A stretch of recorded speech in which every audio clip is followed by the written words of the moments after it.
Hi,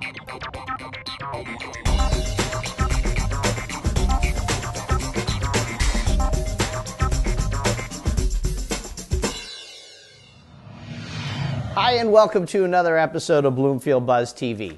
Each episode we try to inform you about what's going on right here in Bloomfield. In today's show, a special WBMA-TV sports coverage, a history lesson on the Morris Canal, and the Bloomfield Health Department stops by.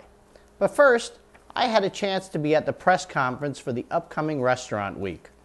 Our crew was on hand at Senorita's on Glenwood Avenue for the official information about Bloomfield's upcoming Restaurant Week, which will be held on March 4th through the 10th. Let's roll the videotape.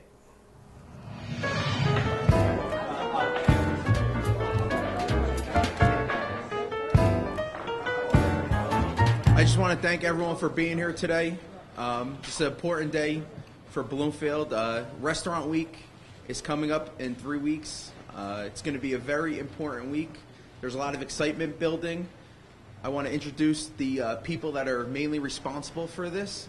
We have Andres Quesada, owner of Senorita's, Francesco Palmieri, owner of the Orange Scroll, Kathy DiMarino,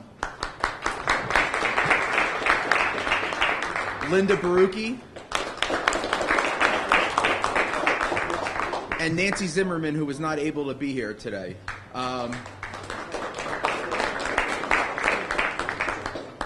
This started, I have the pleasure of working with Linda Barucchi, and she would always hassle me about how Montclair has Restaurant Week, New York City, and we were sitting in Newark one day at lunch, and Newark was having their Restaurant Week, and she's like, Bloomfield has to have one. Bloomfield just has to have one. So I went to the council in October. I introduced it. We unanimously passed it, and I created the committee, and we decided on the first week of March to jumpstart this, and it will become an annual event. There's a lot of excitement around it around town and throughout North Jersey, almost as much as Jeremy Lin and the New York Knicks right now.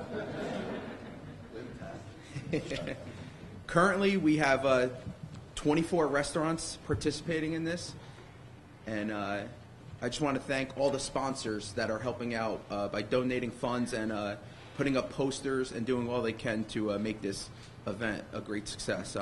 We have BMW, Excel Credit Union, Provident Bank, Senorita's, Investor Savings Bank, Vinny's Pizzeria, Murdoch Shoes, McCarthy Appraisal, ShopRite, Fitzgerald's 1928, May Revs, Nevada Diner, Generazio Associates, Chalet Real Estate, Enterprise Bank, Town Pub, Poliner Selections, Bloomfield College, Orange Scroll, Freeholder Brendan Gill, D's Shell Auto Body, Councilman Michael Venezia, PNC Bank, and Bloomfield Unico. I'd like to now bring up Mayor Ray McCarthy to say a couple words about this.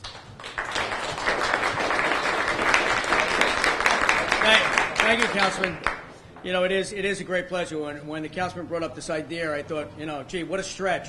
People on the council, people in Bloomfield, trying to get a place to eat with something to drink. That was a good one, though. But I have to say, we've always said that Bloomfield is one of the most outstanding communities in this Essex County, and with this will bring people back to the community. This will make people understand what we've been trying to do for years now, and it's make it Bloomfield the jewel of Essex County. I want to thank Michael for doing this. I want to thank all the people who have helped, the sponsors who really jumped in. You know, when people talk about community service, people don't want to be involved anymore. You look around and you see all these restaurant owners and you see all the people who help. So again, this is a great day for Bloomfield, as the councilman has said. We're going to look forward to this. My anticipation is at least 10 places that I'll hit. So we have lunch and dinner, and hopefully somebody's going to serve breakfast. Thanks, guys.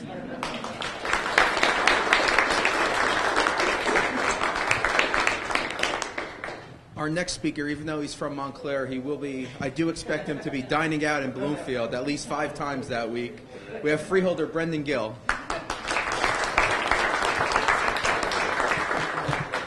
Thank you, Councilman Venezia, for that introduction. I was hoping to not highlight that fact, but thank you. Thank you very much. I have the pleasure of representing the 5th Freeholder District, and to Mayor McCarthy, to Councilman Joanno, to Councilman Chalet, Councilman Bernard. It's my pleasure to be here with you this afternoon. I think Mike said it best. I do hail from Montclair, but I lived in Bloomfield for a period of time in Montgomery Arms Apartments. And I have fond memories of what I would call maybe the old school restaurants in Bloomfield. And they're fond memories that I have with my family of after a football game, maybe at Foley Field, and just so happy to see Foley Field back in use this year. Went to the Thanksgiving Day game, or Thanksgiving Eve game against Montclair. You probably know who I was rooting for. Not one of those politicians. I bleed blue, but it was nothing better to walk over with my father after that game on Wednesday night to the town pub. Going to the town pub for years in my family was a big deal, and there was nothing better maybe on a Friday night going down for some pizza with your family, playing a video game, and just being in that atmosphere. And the reason I bring that up is because not just to highlight the town pub and why the town pub is great, but when you look at Bloomfield as a community, yes, we've been doing this in Montclair, and yes, many people know we've been doing it for quite some time. Bloomfield's restaurant scene has been labeled a secret, one of the best kept secrets in New Jersey. So I'm here to say that it's no longer going to be a secret. We are going to publicize it to the core. And what makes this unique is the diversity of restaurants that you have participating. And that's what I think the strength of this community is. So whether it's Bar Cara, our host here at Señoritas, I eat here all the time with my wife. My wife is Colombian, but loves your food here. Town Pub, Thai, Casa Toronto. You have great diversity, and you have great diversity here in this community. So know that you're going to have my support to make Restaurant Week a success, both in my own participation, my family's participation, but also to make sure that people all over know what a jewel we have right here in Bloomfield in terms of the restaurant community. So Mayor, thank you for having me. Councilman Venezia, thank you for having me, and you look forward to working with you, and know you'll have my continued support.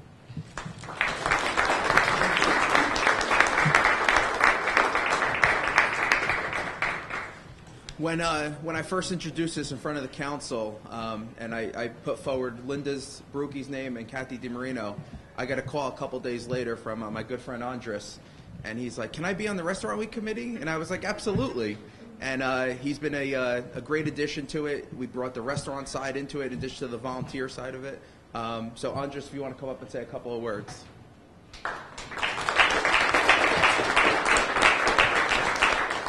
Well, there's really not much I can say. Everybody said everything. They took all my thunder. There's nothing else for me to say. But yes, a great variety of restaurants. That's really the most encouraging thing. Not only that, but also the way that everybody came together. You know, you have the politicians, you have the restaurateurs, the business owners, you have the sponsors. Oh my goodness, we couldn't do this without the sponsors. And then you have, community people, people from town that just kind of came in and started helping and doing everything that they can to make this a success. I believe it's gonna be a great success. I'm really looking forward to it. You're gonna see me dining at different restaurants as well. I already do that, of course. But I'm really looking forward to it. Thank you so much for your support, and thank you for being here.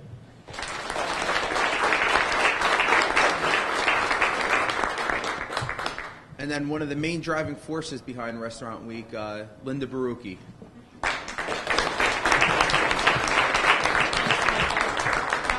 I just want to thank all of the sponsors. It's really been great, your participation, your support. Without you, we wouldn't be here. I mean, we have the great restaurants, we have a lot of enthusiasm, but we couldn't do the flyers, the posters, the advertising, all, the Star Ledger's here. We have a lot of good things going on. And I just wanted to invite everyone in this room to our launch party. There are some cards on the table, and we're having a launch party on Saturday, March 3rd. Everyone here is invited, and it is going to be hosted by Francesco Palmieri at the Orange Squirrel. It's from 12 to 2 on Saturday. It's to kick off the week that's going to follow, so we hope everyone here can come. You'll probably be getting another notice from me or a call or email, but just want to be sure that everyone here is involved. And thank you again for all of your support.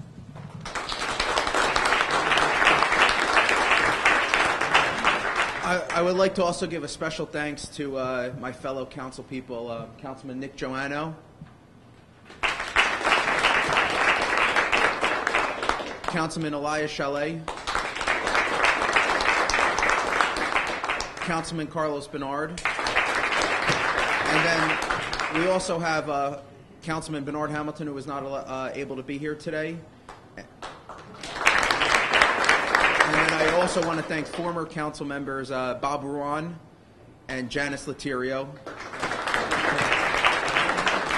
And also, I forgot the most important person, Peggy Dunnigan. I also want to thank a couple of department heads who came out during our lunch break, I hope.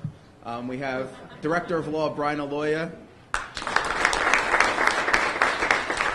CFO Rob Renna, Chief Chris Gould, Director of Recreation Mike Skirman, Secretary to the Council and Mayor Rosemary Brown, and we have Town Clerk Luis Palagano. And I just want to thank everyone for being here today. Thanks.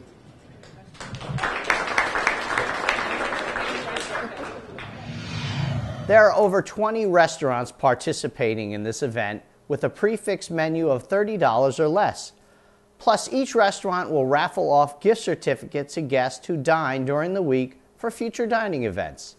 This is something you don't want to miss. And speaking of not wanting to miss, don't miss out on any of our programs.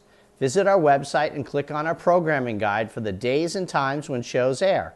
You can also watch all of our original programming with our video on demand player by going to our website at WBMA-TV.com and clicking on our Media Center page. Most of our newer program is available in high definition. Plus, our new player is now iPhone, iTouch, and iPad friendly. Plus, don't forget to follow us on Twitter, like us on Facebook, and watch our YouTube channel as well. It's time now to get into the sports mode. WBMA-TV sports announcer Ron Baruti and myself were at St. Thomas the Apostle Gymnasium for the annual Bloomfield Special Olympics basketball game. Ron and I have been covering this event for the last few years. Let's take a look at some of the highlights. It's a shot. There's some ball handling. Here's Noble. Into Cianci up and in. There's some moves by Kay. Comes into the paint. Oh! Matthew, oh, he got some sky on that one. Derek Noble. Johnny loves to take him from out there. Kelly with the Davis with a shot. What a beautiful shot. Ian Crawley with the steal. He's going to go all the way to the hoop. Oh, nice pass. Selfless. Davis, Peterwhite up, and scores. Mike returns, gets the ball, puts it up, and scores. Nice look from Mike. This is it. This is the final shot. 50-44 for Red. That does it. You can watch the entire game right here on WBMA-TV or online at our website. When we return, History 101 on the Morris Canal. But before we take a break, let me leave you with a picture of a location right here in Bloomfield, and let's see if you know where in Bloomfield it is.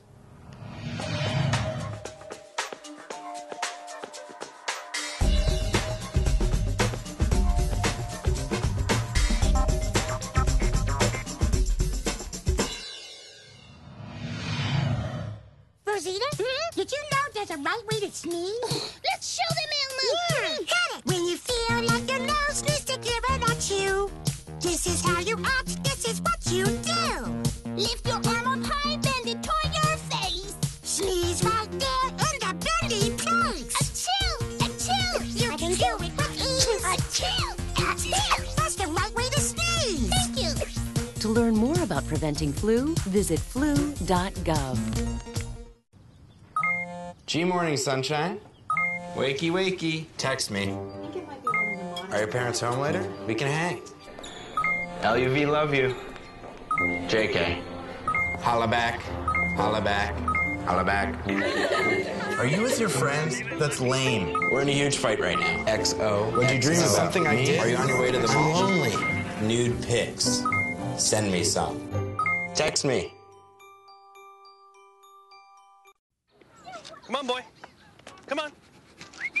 What do you got there, Yogi? Huh? What have you found? What do you got, little fella? Drop it. Looks like someone's butt.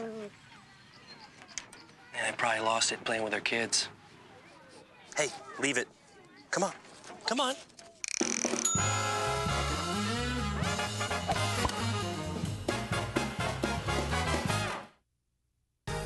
WBMA-TV is a proud winner of the 2010 Jam Video Awards for Video Excellence, Bloomfield Buzz TV, and Unlimited, as well as an Outstanding Video Award for To Your Health Bloomfield, Saturday Night at the Movies, and A Taste of Bloomfield. Be sure to tune in. Your life, your town, your station. WBMA-TV. Welcome back to Bloomfield Buzz TV. Did you come up with the answer to our Where in Bloomfield picture? Well, here's the picture along with the full revealing picture. Did you guess the State Street Diner on State Street? Well, if you did, you would have been this week's winner. Make sure you tune in Monday through Friday between 5 and 9 a.m. and between 4 and 7 p.m. and look for our Where in Bloomfield trivia picture along with news, weather, traffic reports, and more. WBMA-TV is your source for everything Bloomfield. And speaking of Bloomfield, the Bloomfield's Health Department, Michael Hodges, the health educator, came by our studios to talk about Public Health Nursing Office and some of their programmings and upcoming events. Michael? Thanks, Bob.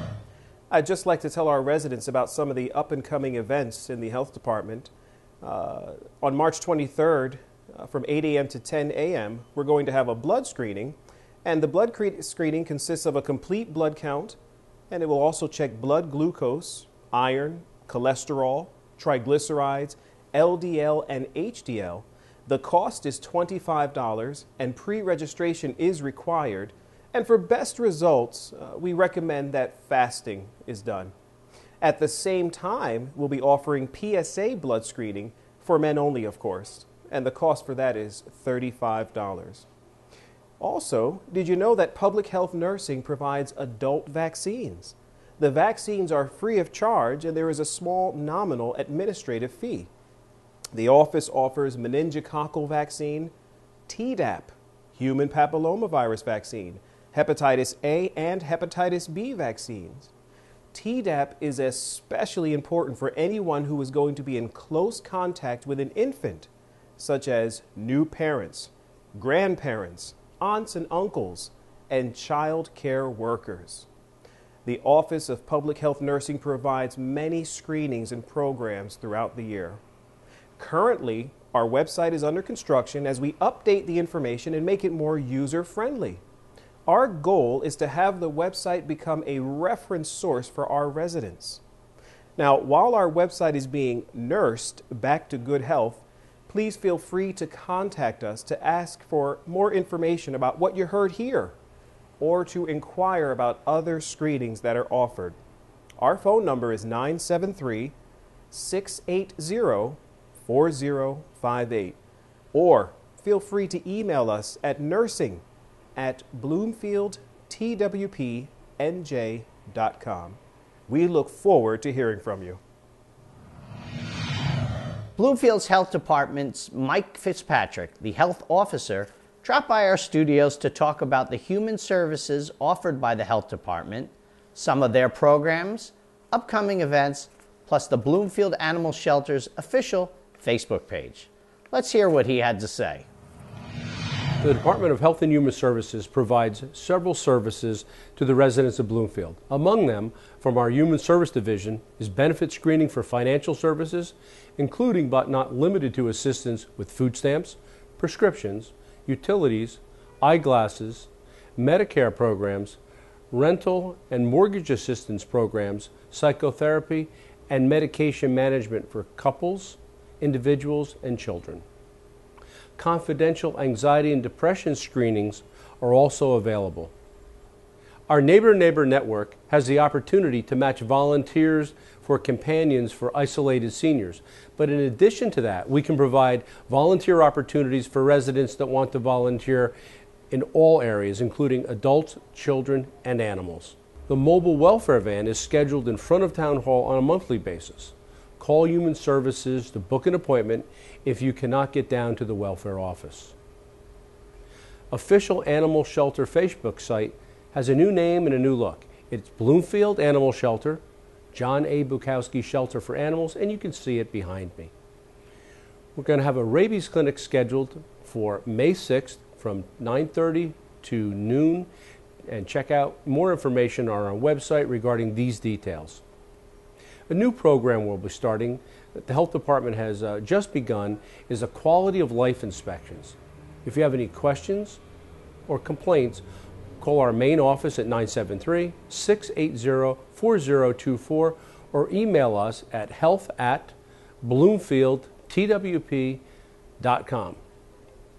Also, the Health Department will be performing a community health assessment, so be on the lookout for phone calls asking you to participate in our survey. It will be very helpful and useful to our community. And lastly, we have a food handlers course scheduled for anyone handling food in retail food establishments. I wish to thank you for your time, and please participate in all the different programs that the Health Department provides throughout the year. Did you ever notice those brown historical signs about the Morris Canal throughout Bloomfield? Bloomfield's Historical Society member Rich Rockwell came by our studios to talk about the Morris Canal, its locations in Bloomfield, and the historical importance of the canal.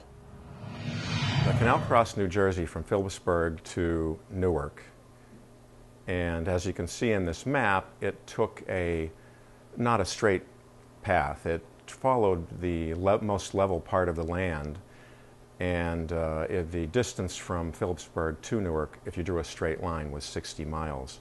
But the actual distance of the canal was closer to 100 miles. And it took about 5 days for a canal boat to cross the state. In this map, you can see where the canal went through Bloomfield. It came from, coming from Belleville, it went in a western direction and then for the most part went north through Bloomfield. The boats going north through Bloomfield would be going west towards Pennsylvania. A lot of the freight was coal coming from Pennsylvania going towards Newark. The first signpost we come to is at Wright's Field, and this sign talks about how there was passenger service on the canal. There was for less than 2 years there was passenger service on the canal from Newark to Paterson, stopping in Bloomfield. The trip between Newark and Paterson took about 8 hours, so it wasn't a popular means of transportation. One boat in each direction per day, and it only lasted for about a year and a half. As we continue walking north, the first bridge we come to is the Berkeley Avenue Bridge, as you can see in this photograph. This photograph was taken by the commission that was formed in 1903 to study the abandonment of the canal. And they took a number of photographs. We have several of them in this collection of Bloomfield. The next signpost we come to is at Newark Avenue, and it talks about the aqueduct that crossed Second River. And in this photograph you can see the aqueduct. It was a type of bridge that carried the canal over the river. It was about 5 feet deep, and because it was 5 feet deep, it was a popular swimming area. And the river we're crossing here is Second River. This is near Newark Avenue. Going a little further north, you'll see a signpost on Montgomery Street that shows where the location of Lock 15 East was. This lock lifted boats about 10 feet, and there was a coal loading area for the Bloomfield Coal and Supply Company located in the basin at the top of this lock. Continuing north, we come to the railroad bridge that was the Greenwood Lake Railroad and later called the Erie Railroad. This is the railroad that's now abandoned, but this railroad bridge is still here, and there's a signpost marking its location. This is near exit 149 on the southbound lane of the Garden State Parkway. Continuing north, we come to the Belleville Avenue Bridge. This photograph was taken by Charles Warren Eaton, a local artist who lived on Monroe Place in Bloomfield, and he took a number of photographs around the turn of the century of the Morris Canal and of a number of other scenes throughout Bloomfield. We have a lot of his photographs on our website, the Historical Society of Bloomfield website. And then continuing further north, you have to be on Maple Street to see this signpost, but it marks the location of a footbridge that crossed the canal. There's a footbridge there today that crosses JFK Drive, and you can see it from Maple Street. It was a popular subject of postcards, and this is one of the historical postcards of that footbridge. People who lived in the area on the Bloomfield Center side of the canal often used the footbridge to get to work if they worked in Oaks Mill, which was to the right in this photograph. And then going a little further north, there was another aqueduct which crossed Third River. This is near James Street. This photograph was also by Charles Warren Eaton, and it was probably taken standing on the James Street Bridge looking south. You can see the towpath to the left and a truss that's part of the structure of the aqueduct on the left also. And at James Street, there's another sign marker indicating where the James Street Bridge was. And in this Eaton photograph, you can see the James Street Bridge crossing Third River, which is the same location where the James Street Bridge is crossing JFK Drive.